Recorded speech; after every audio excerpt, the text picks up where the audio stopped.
Hey y'all, it's your girl Gigi from Sweet Tooth by Gigi, and as you can tell from the title of this video, I'm going to tell you all how I made my Shopify website profitable in less than 90 days.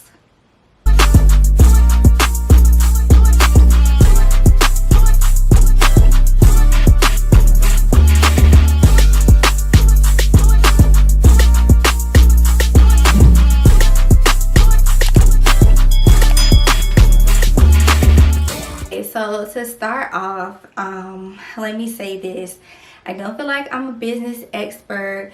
Yes, I have a business degree, a entrepreneurship minor. I am not a complete full-time entrepreneur yet, and that's just me and my own reasons.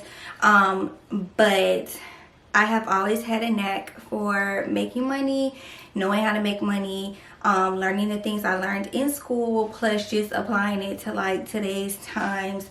So I am not saying that the tips that I'm going to give are going to be a 100% solution for your business and for your website, but I'm going to tell you what works for me. I have shared a lot of these tips with other business owners and it has worked for them, so hopefully it works for you. So let's get into tip number one. Going to be show what you know to build your audience. So before you even establish like your website, or maybe you have your website established, you have to kind of like build a tribe. A tribe is basically, they're more than supporters. They're people who are going to buy into you. They're people who are going to invest in you. They're people who are going to spend money with you. So this is your customer.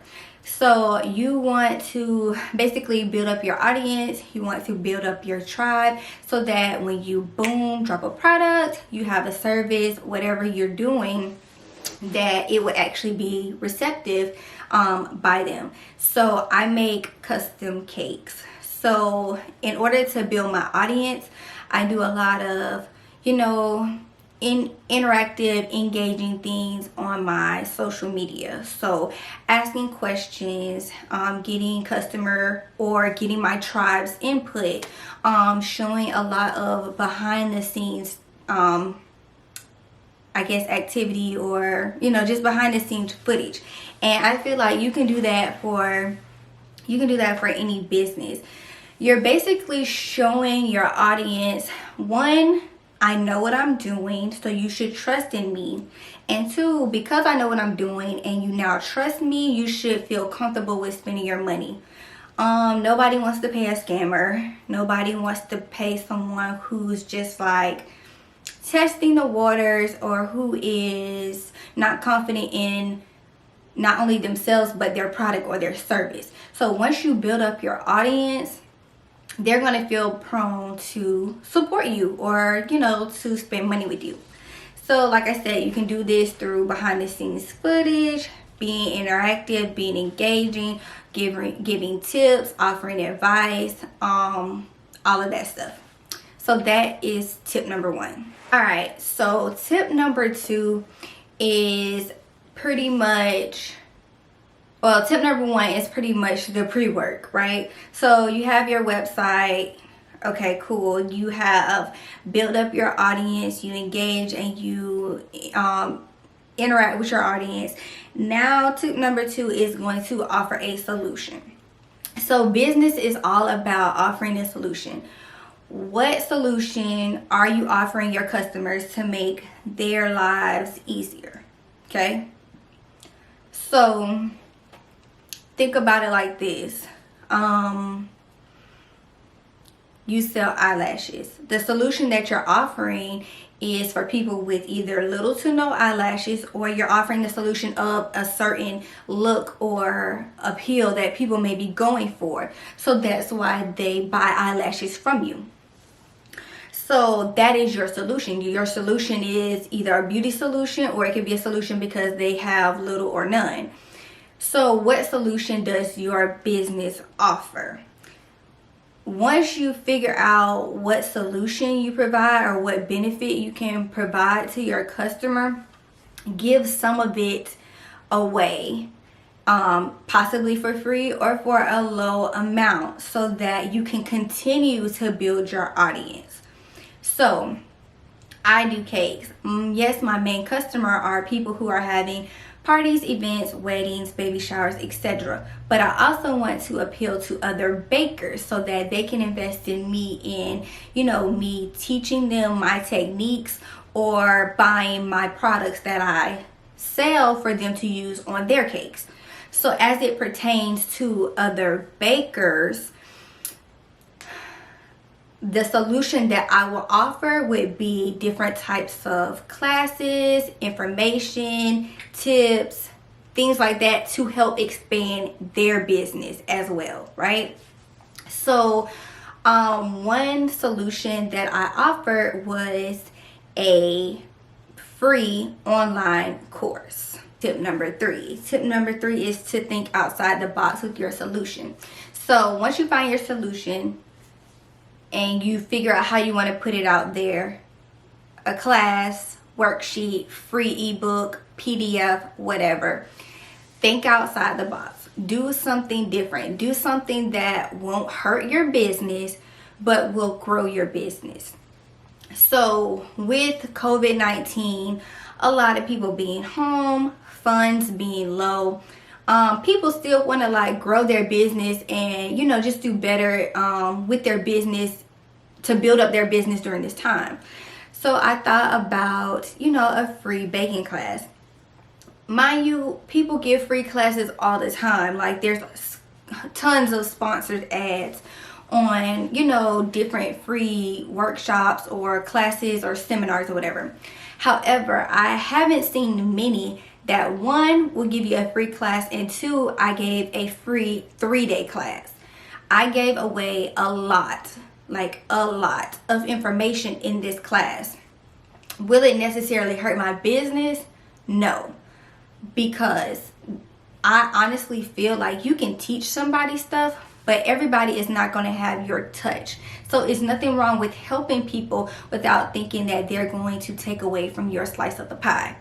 So with that being said, I offered a free 3-day baking class that appealed to people or bakers who wanted to, better their skills, who just wanted to be nosy and see what I was doing, and also who just, wanted something to do with during this time without spending a lot of money.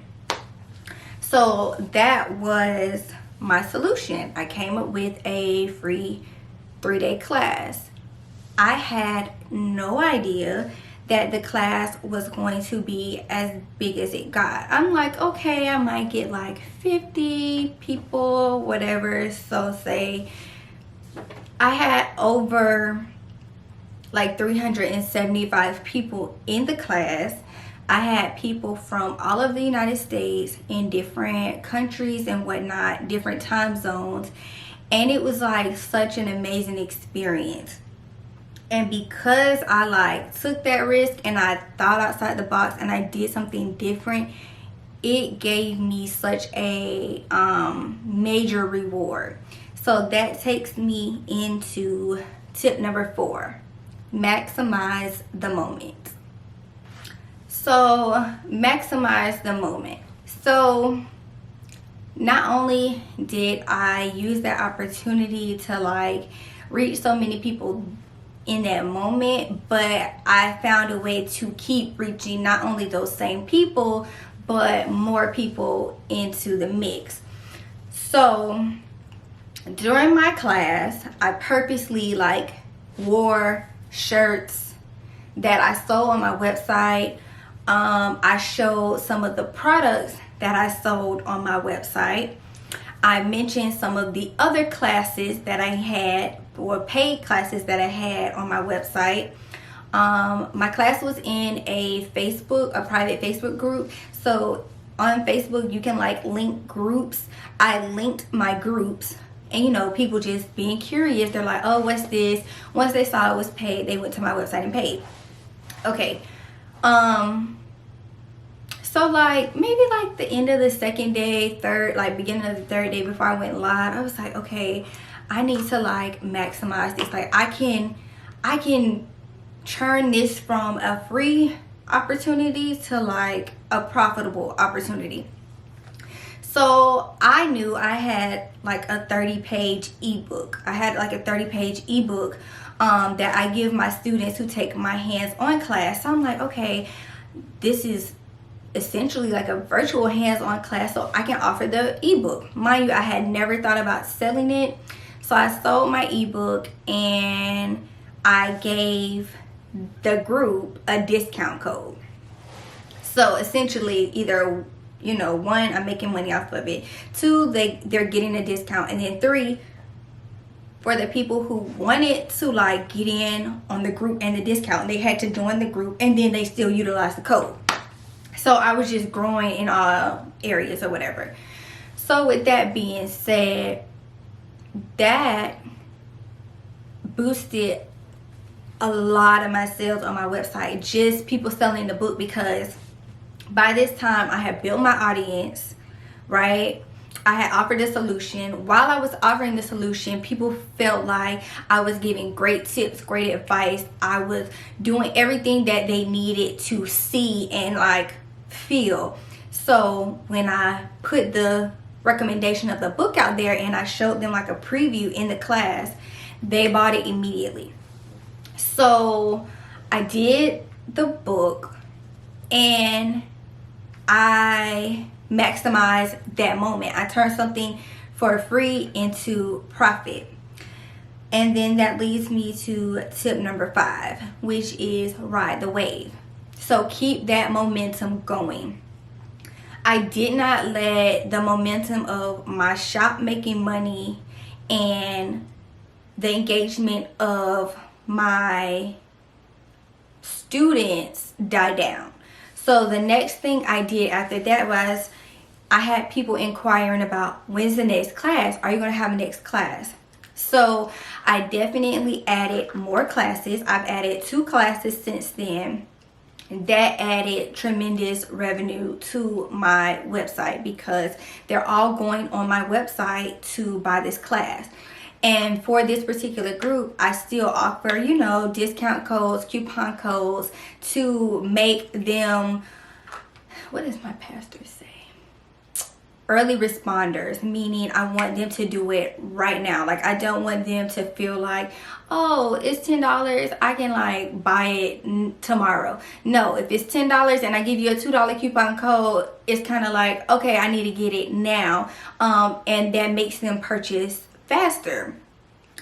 So I'm basically riding the momentum. I'm still putting my products in front of them. I'm still giving them solutions. I'm still giving them advice. I'm giving them more skills now because I have themed classes, and I'm still showing them how to grow their own business. So with all that being said, within less than 2 months, I went from selling a few products here and there to selling classes daily in large numbers. Like I went from making, I think like $85 in 1 month to $700 2 months consecutively. Like $700 this month, $700 that month, and I'm just gonna keep going. So I feel like it's not always about what you sell, it's about how you present it. How are you presenting your product? How are you presenting your service? How are you presenting yourself? Like you have to make people buy into you, and that's one of the main tips or the main purposes of businesses. Like you're buying into something because you either feel connected or you feel like they qualify to meet or to be in your life or to be in your lifestyle, however you want to say it. Like, I don't know. The things we spend the most of our money on are things that we buy into. I like this shirt, I like the quality, I like the company, so I buy into them and I buy their products. It's all about making people buy into you. So before you make a website and you put all your energy and your creativity and your money into making sure your website is perfect, make sure you work on the 5 steps that I listed. Make sure you definitely have an audience and you have someone to buy your stuff before you spend money, lots of money, to get it seen. So I hope you guys felt that this information was helpful and that it made sense. I'm definitely going to be doing more videos on basically business, how to grow your business. So make sure you like, comment, and subscribe. And thanks for watching.